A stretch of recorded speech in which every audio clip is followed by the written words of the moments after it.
ho. So this is our last story time together, and it's lovely that you've come on to share that with us. So this book is called Custard the Dragon and the Wicked, Wicked Knight.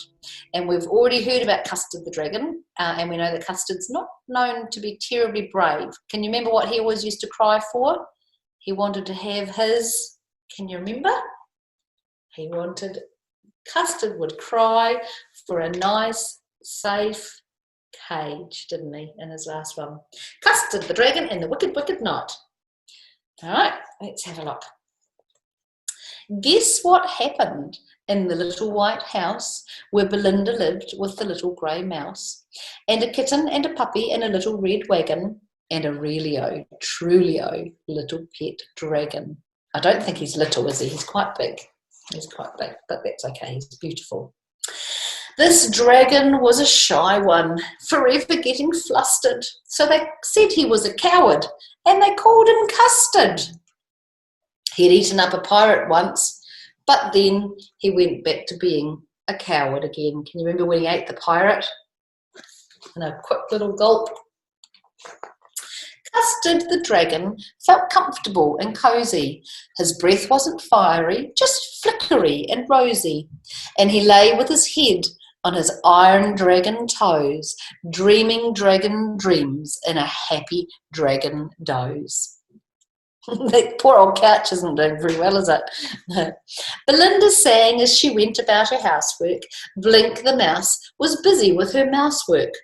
Ink the kitten was laundering her fur and teaching little dog Mustard how to purr. Look at her laundering her fur. Isn't that a funny way of saying she's cleaning herself? But then we launder our clothes, don't we? She hasn't got clothes. And there's the little mouse doing her mousework, which is a play on doing housework, isn't it? It's a bit funny. Belinda's song, as she wiped the dishes bright, was all about Sir Gargoyle, the wicked, wicked knight. His castle's on a mountain above the Edelweiss. Its gates are solid iron, its walls are solid ice. And underneath the cellar, in the dismalest of caves, where he keeps the captive maidens he has carried off as slaves. So Edelweiss is a plant that grows in the Swiss Alps. And above this, the Edelweiss is the snow level where it never stops having snow. Ink, Blink and Mustard joined their voices three. We're not cowardly like Custard, we're as courageous as can be. So hush you, Belinda, hush you, do not fret you. We promise that Sir Gargoyle shall never, never get you. Then, just as Ink was contemplating Blink, that, said a voice, is what you think. They're always very brave at a distance, aren't they, those three? Until the moment when you need them to be brave, and suddenly they're not so brave. Belinda dropped the dishes on the floor, for there was Sir Gargoyle coming in the door. You could tell he was wicked, for he reeked of roguery. He was like an ogre, only twice as ogre-y. He was twice as big as a big gorilla, and covered with armour like an armadillo. Armour on the front of him, armour on the back, and every inch was thunderous black. Ink got goose flesh, Blink was terror-laden, and Mustard yelped that he was not a maiden. Blink fled downstairs, Ink fled up, and beneath the sofa went the pup. There you go. So there's Ink fleeing upstairs, and Blink fleeing downstairs, and Mustard hiding under the sofa. Little Belinda's looking just terrified. Sir Gargoyle pounced with panther speed and carried off Belinda on his snorting steed. He plied his spurs with a cruel heel. He was in a hurry for his evening meal. His favourite meal of screws and nails and rattlesnake tongues and crocodile tails. That doesn't sound very tasty, does it? Custard was roused from quiet dreams by the pitiful sound of Belinda's screams. To horse, he cried, brave friends, to horse. We must organise a rescue force. Said Mustard, I'd show that wicked knight, but I've got a toothache and I couldn't bite. And Ink said, I can hardly stir in my stumps. I'm afraid I'm coming down with mumps. Said Ink, I can hardly stir my stumps. I'm afraid I'm coming down with mumps. Said Blink, if only I were feeling brisker, but I'm weakened by an ingrown whisker. Look at those pathetic animals. They're no help at all in a crisis, are they? They're just hopeless. And look, see, there's the little wee white house disappearing in the distance, and Belinda's all trussed up, heading away with it. Wicked, wicked. Alas, said Custard, alas, poor Belinda. He sighed a sigh, and the sigh was a cinder. Her 3 brave bodyguards are powerless as she, so there's no one to rescue her but chicken-hearted me. Well, said Custard, at least I'm in the mood to be the toughest chicken that ever was chewed. As he thought about Belinda and Sir Gargoyle, everything inside of him began to boil. He sizzled and he simmered and he bubbled and he hissed. Then he whooshed like a rocket through the evening mist. With headlight eyes and spikes all a-bristle, he pierced the air like a locomotive whistle, then swooped from the sky as grim as fate, and knocked on Gargoyle's fearsome gate. Look at him flying through the air there.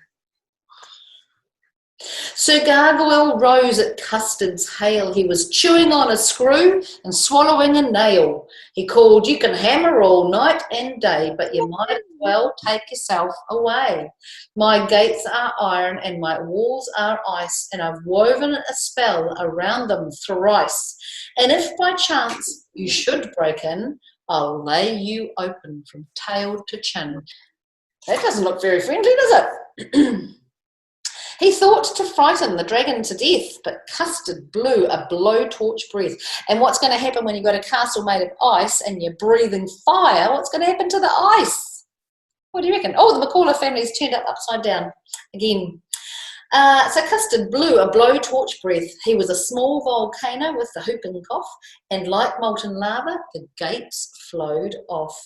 He blew another breath, and the icy walls came a-splashing down, and waterfalls. So there's Custard, and look at all that water. That's a cunning trick for a castle made of ice, isn't it? Very handy to have a dragon in your pocket. Sir Gargoyle spluttered like the sprinkler wagon. A knight can always beat a dragon. Pooh, said Custard, how you rant. A true knight could, but a wicked knight can't. Have at you then, Sir Gargoyle roared, and he rushed at Custard with his deadly sword. Uh-oh, what's going to happen? Twice Custard parried those fierce attacks. Then he swung his tail like a battle axe. From helm to breastplate down to spur, that flattened that unworthy sir. His armour crumpled like tin foil, and that was the end of Sir Gargoyle. He's a squished knight, he's like a flattened tin can. Coward rushed like a tidal wave down, down to the dismal cave, where Belinda lay in chains, a slave, chains too strong to chop or hack. But he soared through them with his spiky back. Belinda was too weak to speak her thanks, but she managed to pat his scaly flanks. Now Custard was a flyer of great renown. He was able to fly whilst sitting down. So home he soared with wings aflap, and Belinda sitting upon his lap. That's a pretty tricky way to fly, isn't it? I like that.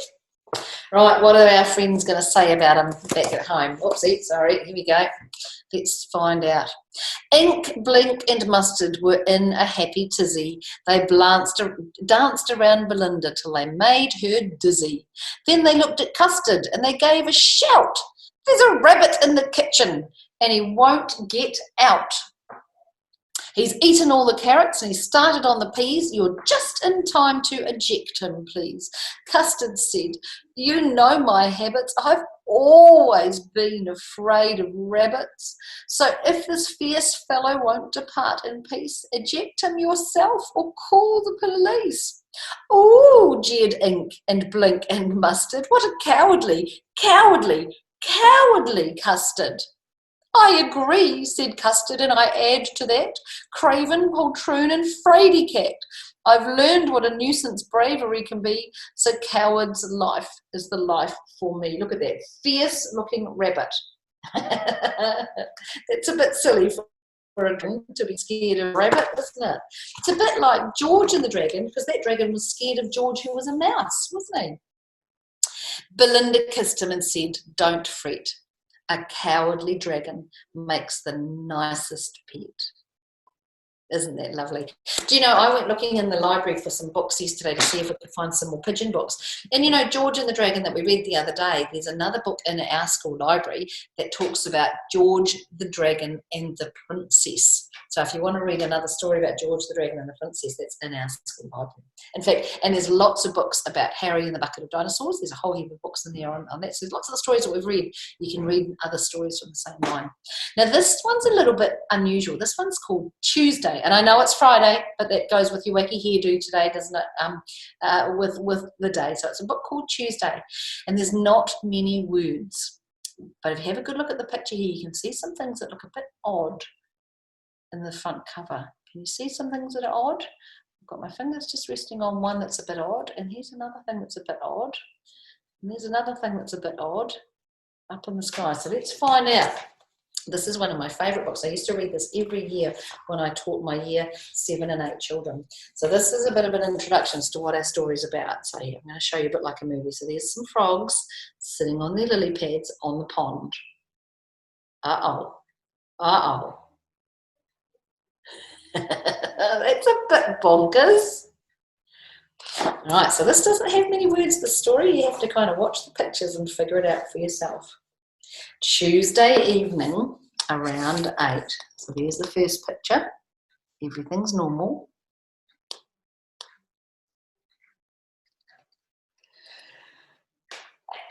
Oh, excuse me. So what's the turtle seen that's kind of strange? You ready? This is what he's seen. That's kind of weird, isn't it? Look, he's gone and hid now. He's hiding in his shell. Those toads look pretty happy, don't they? So what are they going to do? Here they are flying. Look at those toads, those frogs. I'm not sure if they're frogs or toads, actually. It's hard to tell. Flying through the countryside at night. We can tell it's at night. They're scaring all the birds. That's a bit funny, isn't it? You might have to come in at some point and have a look at this book in my office for yourself when we're back at school. There they go. Durdum, durdum. The frogs are flying through the city. They look very relaxed, don't they? Just sitting on their lily pads. Be a great way to travel if you're a frog. Oh, and at 11:21 p.m, he's in having his midnight snack before he goes to bed. And what's he saying? That's a bit bonkers, isn't it? And I wonder if they'd make any noise as they flew through the sky at night. Now, this is one of my favourite pages. Are you ready? So they're flying through the washing. Can you see the little froggy faces in the sheets? And I really like this one up here. If you look closely, look, see, he's flown through the trousers and he's come out the trouser leg. Oh, and what's happened to him? There's his lily pad and there's the frog. What's going to happen to him? The lily pad's gone without him. And then, you ready? This is my favouriteest picture. He looks like a superhero. Look at them all. They've got their little tea towels tied around them. Yeah, they're like Superman, but they're a frog. So they're still flying through the city at night. And what have they done? Uh-oh. Uh-oh. They've come in the window. They've come down the chimney. They've come into someone's house. What's going to happen? You ready? Look. Grandma's asleep. Can you see what that frog's doing with his tongue? He's going to change the channel. They're frog invaders, aren't they? They're all over the place. And look what they're doing. Can you see what they're watching? It's quite hard to tell, but they're looking at the TV. So he's changing the channel so they can watch the station they want to watch, and they're all in front of the telly. And Grandma's just asleep. You see why I like this book, can't you? It's a bit silly. Right, this one I need to give you some sound effects for this one. So this is at 4:38 in the morning. Are you ready? I'm going to go this way so you can see. So here you go. There's the frog just cruising along down the pathway. I'm going to have to go this way so I can see. What's he seen? So he had to put his brakes on. Zoom! He's taking off because the dog's running after him. He doesn't look very happy, does he? Can you see his wee face? He looks a bit scared, doesn't he? And then what happened to the dog? The frogs are flying after him. The dog doesn't look very happy either, does he? He's running. All right, can you see why this is my favourite book? Here we go. Oh, suddenly, what's happened? All their lily pads have stopped flying. The frogs have all fallen off. There you go. They're falling out of the sky, hopping across the countryside, back to the pond. So maybe they're frogs, not toads. And look, he's one of my favourite pictures too. He doesn't look happy, does he? I think he's missing flying. And next day, they're all trying to figure out what's happened. Look, and there's our friend the dog. You see? And here, can you remember him? He's trying to describe what he saw to the TV cameras because not many people saw what was happening. Next Tuesday, so it's not frogs next Tuesday. Can you see what it's going to be flying next Tuesday? Can you see the shadows? And can you see the bottom? What have we got flying? We've got pigs flying. So that's a really silly book. Now we are 10:46. Should we do, show me a thumbs up. If you need to go, you can go. But I do have another pigeon book. So if you need to go, go. Otherwise, we'll really quickly read the pigeon book because we like to finish with the pigeon book. Okay. Pigeon needs a bath. Sorry, Mr. Bruce, we're going, Mr. James, we're going over time. I don't know if you've noticed, but the pigeon is filthy. So I could use your help because the pigeon needs a bath. I don't really need a bath. We'll go fast through this book, okay? I don't really need a bath. I think he does. I took one last month. Oh, I think it was last month. Clean, dirty. They're just words, right? I feel clean. Maybe you need a bath. He doesn't like baths, does he? Yeah, when was the last time you had a bath? Oh, it was pretty recent. Life is so short, why waste it on unimportant things like taking a bath? What smell? I don't smell anything. I think he'd be a bit stinky, wouldn't he? And if I do, it's a very normal smell for a pigeon. You know, in some places, it's impolite to bathe. What's coming? Because he's stinky. All of these flies buzzing around me are purely coincidental. Phew, yeah, let's get out of here. Take a bath, dude. Okay, fine. If it means so much to you, I'll take a bath. Whoa, I'm not going to like this one bit. Get the little rubber duck.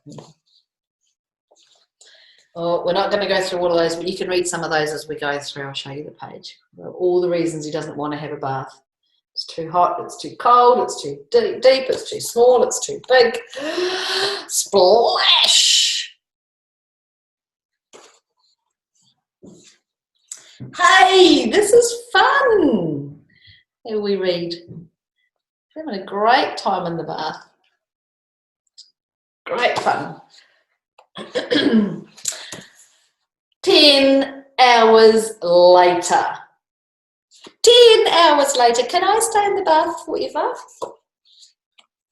He's a silly, silly pigeon. Righto. That's us, lovely team. That's us for Storytime with Whaea Jen. It's been lovely to see you all, and I will see you all on Monday. Bye.